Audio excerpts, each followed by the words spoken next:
For more than a decade, one man was called a miracle worker of emerging markets.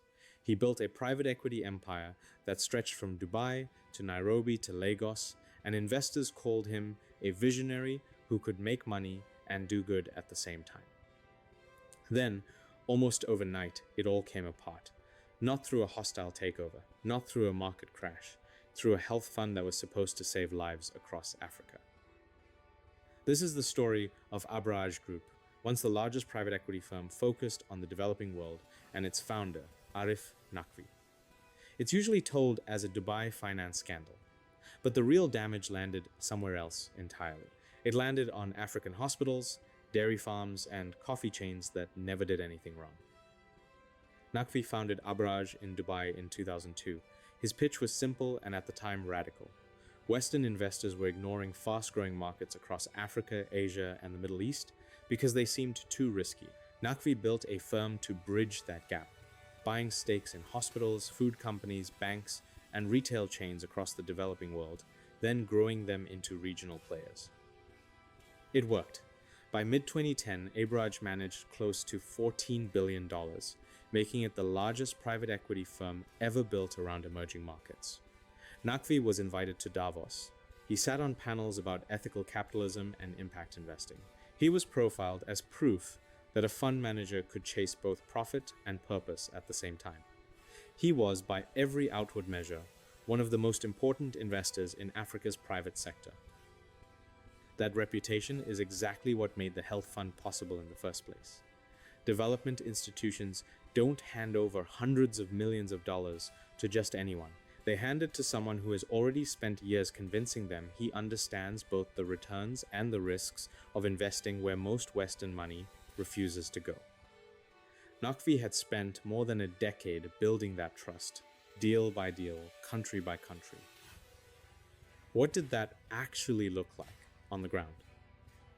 In Kenya alone, Abraaj poured in billions of dollars across dozens of deals. It bought Java House, the country's biggest coffee and restaurant chain, for roughly 13 billion shillings. It took a stake in Brookside Dairies, one of East Africa's largest dairy companies. It built a hospital network by combining the Nairobi Women's Hospital, Metropolitan Hospital, and Ladnan Hospital under one roof. Across the continent, including West Africa's fan milk dairy business, Abraaj's fingerprints were on the kind of everyday companies that ordinary people actually use. By its own count, the firm had put roughly 320 billion shillings into around 80 transactions across Africa. Its most ambitious project wasn't a coffee chain or a dairy farm, though. It was a $1 billion health fund built specifically to bring hospitals and clinics to underserved communities across Africa and Asia. This wasn't Abraaj's money alone. Some of the most respected development investors in the world backed it. The Bill and Melinda Gates Foundation, the International Finance Corporation, which is the World Bank's private investment arm, Britain's CDC Group, and France's Proparco. These were institutions built specifically to fund projects that improve lives in developing countries. Their involvement gave Abraaj enormous credibility. It also meant that when something went wrong, the people asking questions weren't ordinary shareholders. They were some of the most sophisticated investors on the planet. And in early 2018, they started asking questions. Word spread that money earmarked for the health fund didn't seem to be where it was supposed to be. Was it mismanagement, or was it something worse? The Gates Foundation and its fellow investors weren't willing to guess. They hired an outside firm, Ankura Consulting, to dig through Abraaj's books. What Ankura found didn't look like an accounting error. It looked like a pattern. Investigators concluded that portions of the health fund's capital had been used elsewhere within the Abraaj empire, not to build hospitals, but to plug holes in the firm's own struggling finances. In other words, money donated and invested to help sick patients in Africa may have been quietly redirected to keep Abraaj itself afloat.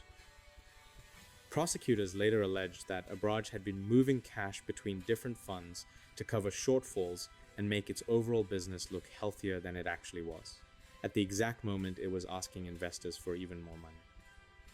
The fallout was immediate and brutal.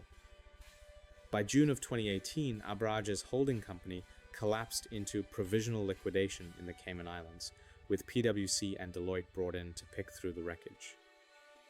The firm owed roughly $1 billion it could not pay.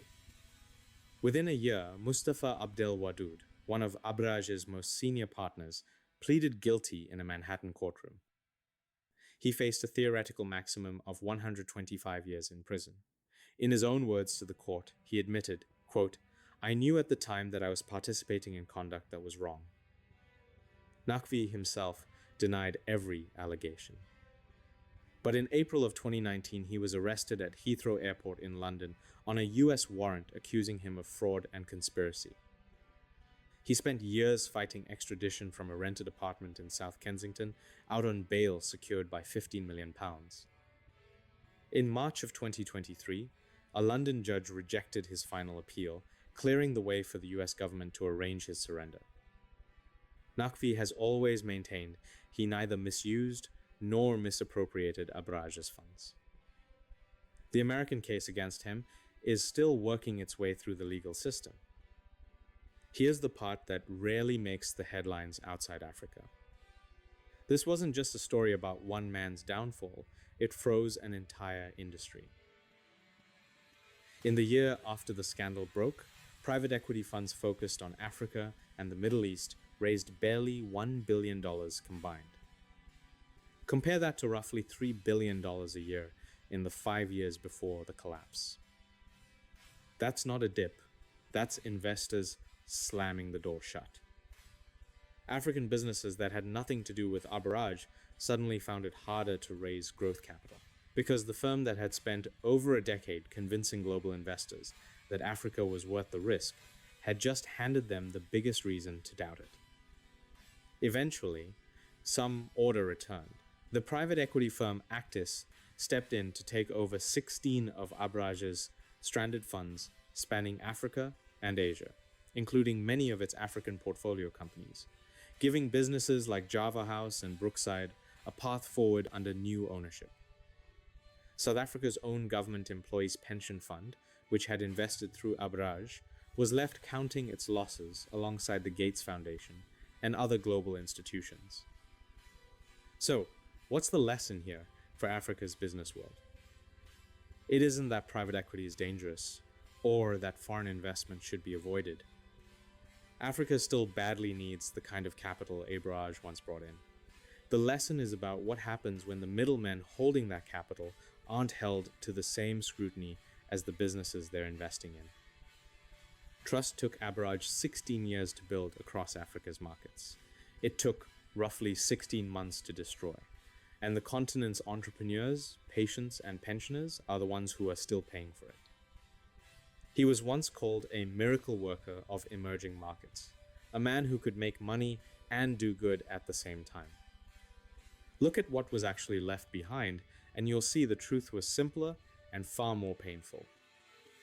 The miracle was never real, and Africa's businesses were the ones left to clean up what remained. If you like this story and want to know more about the companies, entrepreneurs, industries, scandals, and business empires shaping the African continent, hit like and subscribe for more. See you in the next one.